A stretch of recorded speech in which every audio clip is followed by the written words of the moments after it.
Well, I just ran out of booze and my computer sounds like a jet engine. The only thing to do about that is have a quiet little smoke and read some porn. Yeah. This is a story formerly known as Bet You Didn't See This Happening,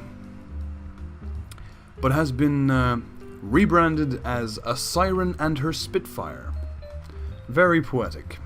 By someone who calls themselves Nixie Sticks. I do not remember the previous name, and it does not matter anymore. This is the second chapter. I've only recorded the one. I'm going to try to do a few in a row. We'll see how fucking good that goes.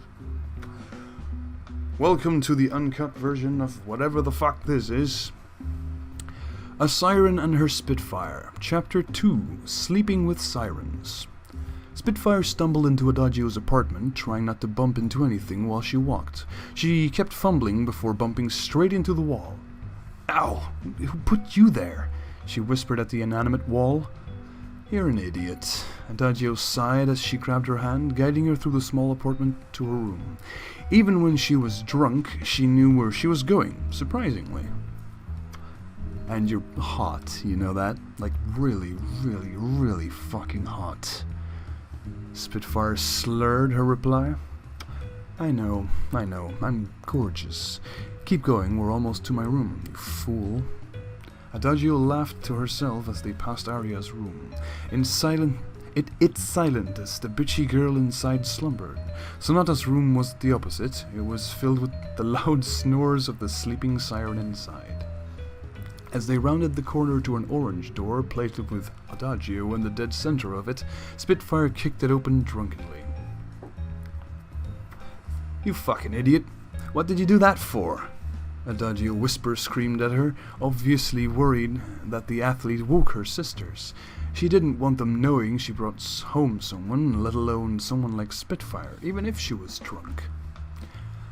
I have no idea, she snortled as she walked in behind Adagio, slamming the door yet again to the siren's discontent. Before Adagio could bite her head off for it, she quickly pinned her against the wall and kissed her sloppily. I love that fucking word, sloppily. Use it way too often. I do. Adagio was quickly cut off before she could even talk. Not that she minded. She embraced the taste of alcohol coming from Spitfire's tongue, though if she were sober it might have sickened her.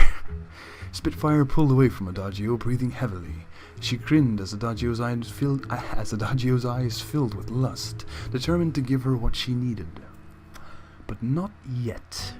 Spitfire wanted to toy with the stubborn, bitchy girl she had just met. She wanted to make her beg, to make her plead for what she wanted, and what she was eventually going to give her. Get on the bed, Dazzle, she whispered in her ear, biting her earlobe and her neck. Adagio glared at her. How dare this girl order me around? Who does she think she is? She isn't going to get away with that, but I'll bide my time. I'll play along for now, she thought to herself. Adagio stumbled to her bed, sitting down and taking off her hairband and hoodie, revealing the purple t-shirt underneath.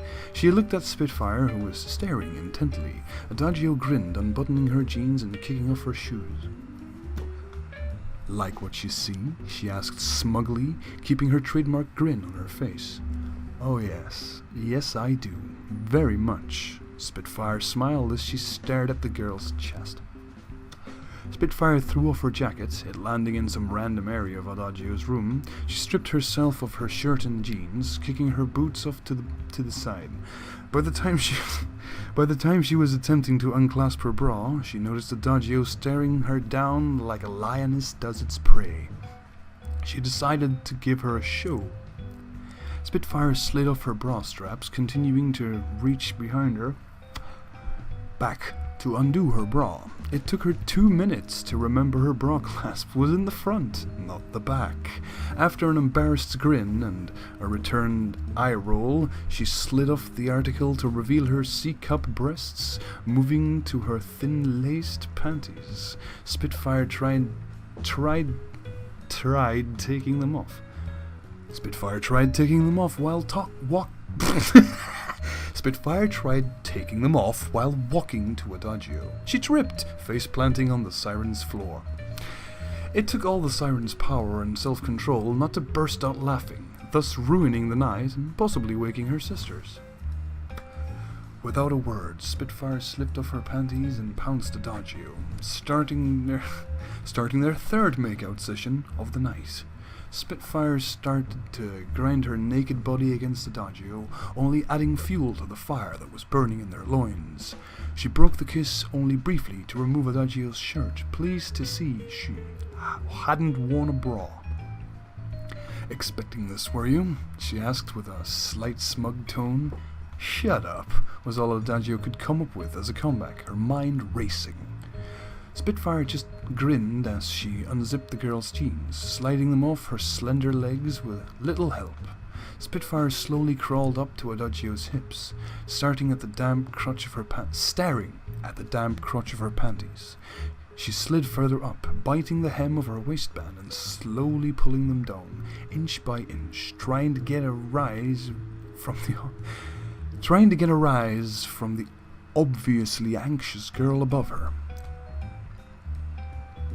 Adagio finally spoke. "Just fucking take them off." So she did. Spitfire yanked them off her waist, using her hands to properly remove them. Then she eyed her prize, resting between the Siren's legs, the two soft, yellow, wet lips that seemingly stared right back at her. She wasted no time digging right into Adagio's most private area and Spitfire's newest achievement. As the girl above her tried staying quiet for reasons she didn't understand, she continued her relentless assault of eating Adagio out. "Fuck!" Adagio finally called out. She was being given more pleasure than she ever possibly could have given herself with her own fingers, but something was off. She didn't like being under someone. She was always on top. This was no exception. With the power she could muster, she flipped the girl, currently getting familiar with with her insides and herself, so she was quite literally sitting on her face. She slowly ground into Spitfire's mouth, biting her lips as she felt the girl pass her tongue over a slightly rough patch inside her pussy. She lurched forward, biting her lip to conceal a scream. Spitfire noticed this as soon as it happened, and immediately began lashing her tongue at that patch, attacking Adagio's G-spot with all her power. She wanted to make the girl scream, to make her come all over her face. And she succeeded. As Adagio finally achieved her orgasm, she arched her back and screamed. She didn't care if she woke Arya and Sonata, she didn't care if she woke her dumbass neighbors. She was feeling way too good to care. As she came down from her high, she fell to the side, panting and staring at Spitfire. Fuck, my cigarette went out. Is it your turn now? She spoke between breaths. I don't think you have it in you, rookie. Fuck, there's ash all over. Adagio glared, but Spitfire was right. She was overly tired and buzzed as all hell. Fine. In the morning, then, I'll return the favor, she finally said after catching her breath. I'm gonna hold you to that, Spitfire said as she wrapped herself and Adagio up in the blankets and scooted close to her, both of them drifting off to sleep. Not a sound in the house. Sonata lay in her bed, trembling from the lewd and definitely not for kids sound that had finally stopped from her sister's room. She rolled over and snuggled close to her stuffed corgi, trying to forget the noises that seemed to echo in her head. Save me, Taco. Author's note. Finally! I have finally updated this story. I'm sorry for the long wait, but my promise was fulfilled, crazy pinky face. Like, comment, do whatever you want. Just be nice about it, please. Much love, Pandora. Exclamation mark. Fuck this thing. Alright. A Siren and Her Spitfire. Chapter 3. Call me, maybe.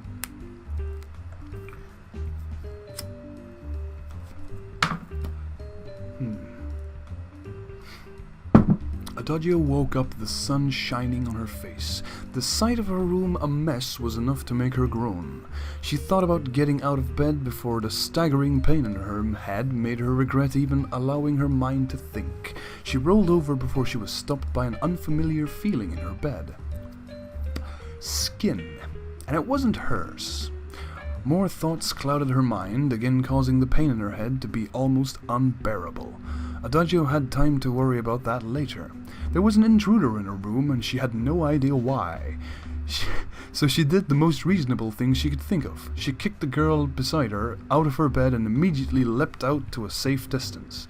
With caution, Adagio slowly walked to where the intruder lay, grabbing her curling iron from her vanity mirror's desk.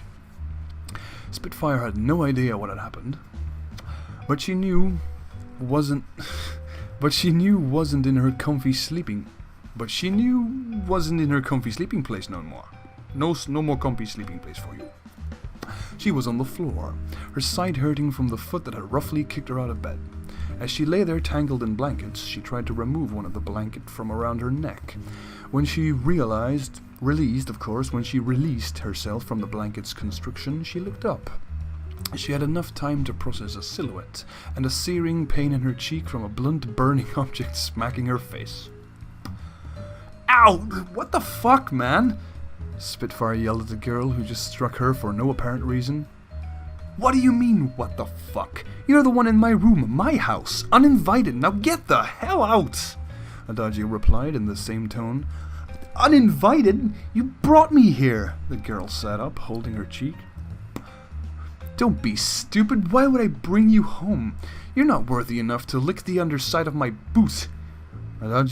Adagio blew a curl out of her face. Why was her hair so much messier than usual? And why was this ingrate on her floor, besides the obvious kicking her beforehand? Then the images from last night began flooding her mind. A redness she could never admit was a blush crept on her face as the memories of heated touches, skin on skin, and a lot of sexual noises that had gone on the night before flashed in her mind. She got a funny feeling in her stomach when she thought of it. What was this? Is this what people called... what was it? Butterflies? Nope, it wasn't butterflies, it was vomit. She ran to her bathroom and immediately began throwing up the alcohol from the night before. I'm with you, sister. Wow, thanks. I'm not that bad looking. Hell, I'm not bad looking at all. Spitfire stood, feeling the same nausea Adagio had the moment before. She ran to the bathroom, covering her mouth. When she saw Adagio occupying the toilet, she used the sink to expel the toxins from the previous night. Oh, girls, don't you fucking forget drinking water. After a few hours of vomiting, separate showers, slight glances, and awkward stares, Spitfire was finally dressed and heading to leave before she was stopped by Adagio. What? I'm leaving like you asked. The athlete blew a stray hair out of her face, honestly surprised that every hair care product Adagio had, she had no hair gel. She had briefly considered using hairspray to keep it up, but she decided against it. I'm only stopping you because I want you to try to not be noticed by my sisters. They should be awake by now, and I don't want them to know I brought home a loose girl like you, Adagio said as she crossed her arms. Loose? I swear to Faust, if you weren't so hot, I'd floor you. She glared at the Siren, who gave her a smirk in return. Spitfire obliged. Despite being angry, she snuck out and tiptoed past the purple and blue doors, assuming that they were in there. She continued her sneaking, almost making her way to the door before she was cut off by a cheery voice. Hi!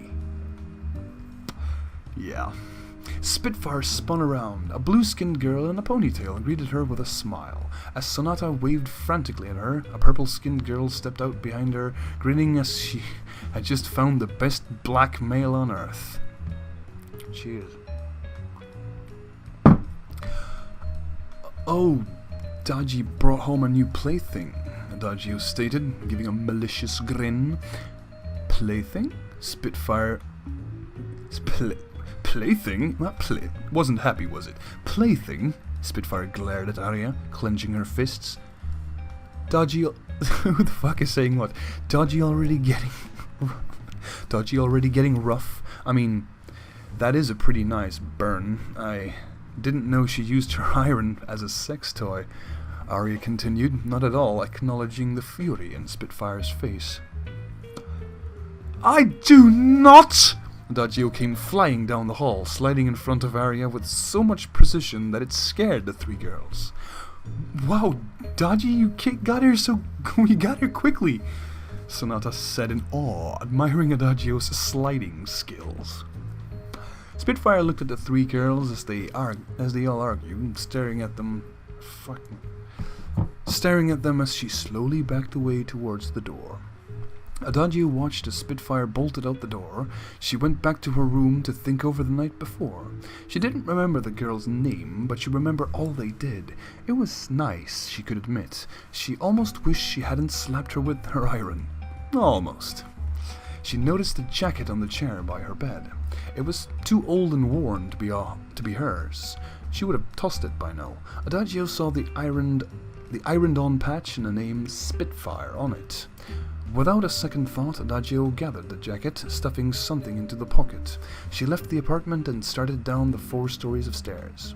Spitfire was at the bus stop at the end of the block, waiting. She couldn't wait to get home and properly patch up her burnt cheek. She heard footsteps approaching the bench and caught purple boots at the corner of her eye. Adagio stood there, handing her the jacket she left. Spitfire gave her a slight smile, thanking her. She watched Adagio walk back to her apartment, or more importantly, her ass. When the bus arrived, she boarded and paid 75-cent tax, taking her seat. The bus was colder than outside, so she stuffed her hands in her jacket pockets. She felt something in the left pocket, pulling it out. It was a neatly folded piece of paper, which she promptly unfolded. She smiled at the cursive writing, refolding it and putting it back in her pocket. She sighed happily, watching her breath fog the window and trying to memorize the note. Call me. 555-2315. Author's note. A bit earlier than expected, but I figured I would update it. Now I must warn you, I have no idea what I'm doing. Rainbow laughing face. Much love, Pandora. That's alright, Pandora. I have no fucking clue what I'm doing either.